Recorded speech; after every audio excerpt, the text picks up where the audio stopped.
You find yourself on the railing. Not leaning over it. Not climbing it. Just standing beside it, fingers resting on the cold steel, looking out at nothing. The ship cuts through the Atlantic at 22 knots. The deck vibrates faintly beneath your feet, a low mechanical heartbeat you've already stopped noticing. Behind you, music from the main atrium. Laughter.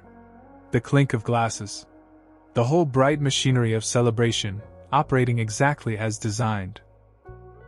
In front of you, there is only the ocean. You don't know it yet, but this is the last solid thing you will ever touch. The ship is magnificent, and that is the first lie. 840 feet of steel. 14 decks. 4,000 passengers and crew, all sleeping, all eating, all somewhere warm and dry and utterly unaware that you exist. The corridors are carpeted. The elevators play soft jazz. There are 14 restaurants and a miniature golf course and a water slide that nobody uses at 2 a.m. Everything is controlled. Everything is managed. The ocean does not care about any of that. You've been told your whole life that the deep sea is somewhere else, something that requires effort to reach. Submarines. Scuba certifications.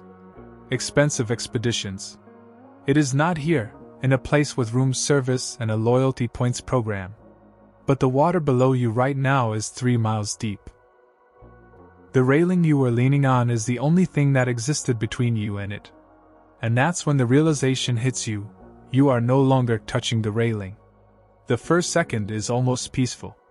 This is documented. People who have gone over the side of vessels and survived describe those initial fractions of a second as a kind of suspension. The brain doesn't understand what has happened. It is still running its old script. You are on a cruise. You are having a nice time. Something has simply changed. Then the water hits you at roughly 30 miles per hour. It doesn't feel like water. It feels like concrete. It feels like a car accident compressed into something liquid. The impact alone is enough to knock you unconscious. If you are lucky. The luckier ones wake up. They break the surface. They find the ship already gone, because a vessel moving at 22 knots covers 50 feet per second, and by the time your body hits the water, you are already behind it. Already alone. In the darkness. In the middle of the Atlantic Ocean. In the dead of night. Your mind is lying to you. It will tell you that they will find you. It will tell you that someone saw you fall. It will tell you to stay calm, to float, to signal, to survive. This is what minds do. They run survival protocols that were never designed for this scenario. Humans evolved to survive jungles and savannas and winters. We evolved to fight and hide and climb and run.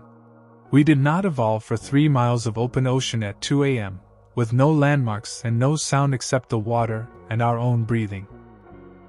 The mind does not have a protocol for this. It invents one.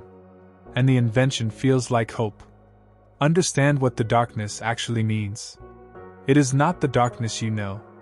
Not the darkness of a power outage, or a country road at midnight, or a bedroom with blackout curtains. This is the darkness that existed before humans made fire, stretched across an area the size of a continent, with no reference point in any direction.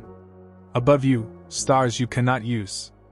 Below you, nothing you can fathom. But that's not the thing you should be worried about. The temperature of the North Atlantic in November sits between 44 and 50 degrees Fahrenheit. In water this cold incapacitation begins within minutes. Your hands stop working first. You can watch this happen, consciously, aware of it, and be unable to stop it. The fingers cease to grip. The arms struggle to tread. The cold doesn't announce itself as an emergency. It announces itself as quiet, as heaviness, as the strange and particular sensation of your muscles deciding they are done. Swimmers have described it as being tucked in. The cold doesn't just bite. It starts to feel like home. And that's when you know your organs are shutting down. Clinical hypothermia sets in somewhere between 30 and 60 minutes, depending on body composition, water temperature, how much adrenaline you have left. Your core temperature drops. Your heart, doing its best, begins to stutter. But before all of that, before the body fails. The mind has its own crisis. Alone, in open water, in total darkness, with no visual or auditory reference points, the human mind begins to hallucinate. It is not a malfunction. It is your nervous system reaching for something it can hold on to, and finding nothing, and manufacturing something instead. People have heard music out there. Voices. The sound of a crowd. People have seen lights moving across the water toward them. There are testimonies from survivors that read like supernatural encounters, figures standing on the surface, hands reaching down from above. The ocean gives you visions, and then the ocean takes you. This is not hypothetical. There are roughly 2,000 documented cases of passengers going overboard on cruise ships since 2000. That number is considered an undercount. You cannot search for someone you don't know is missing. On a vessel of 4,000 people, with open seating, dining, and free-roaming deck access around the clock, a person can vanish and not be reported for hours. Sometimes longer. Loved ones assume the missing person is somewhere else on the ship. Somewhere sleeping.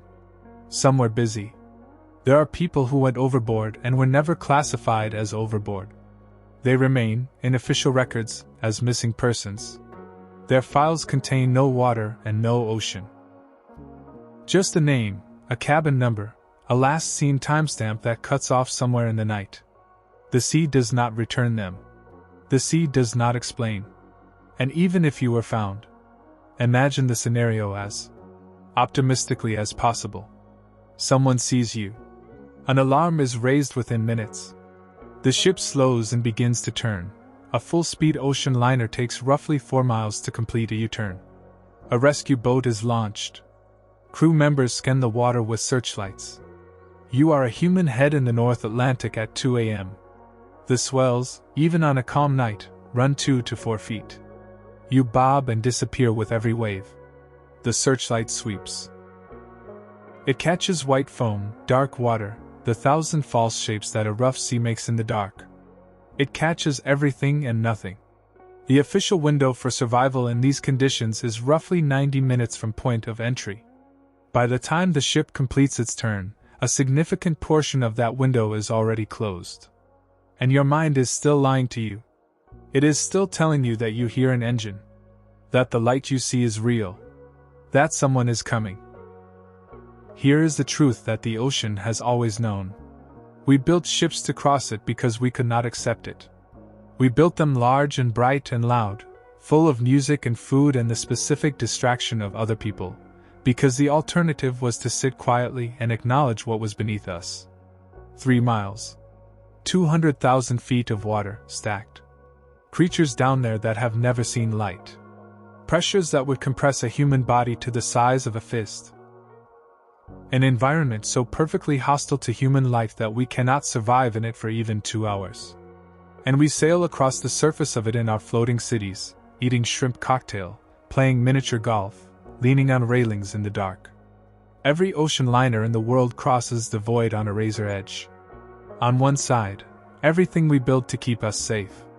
On the other, the oldest, most indifferent darkness on Earth. The steel railing is 4 feet high.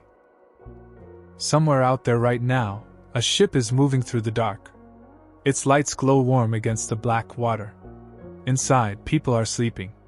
On the deck there is a railing. And beyond the railing, there is nothing. There has always been nothing. It has always been waiting.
you.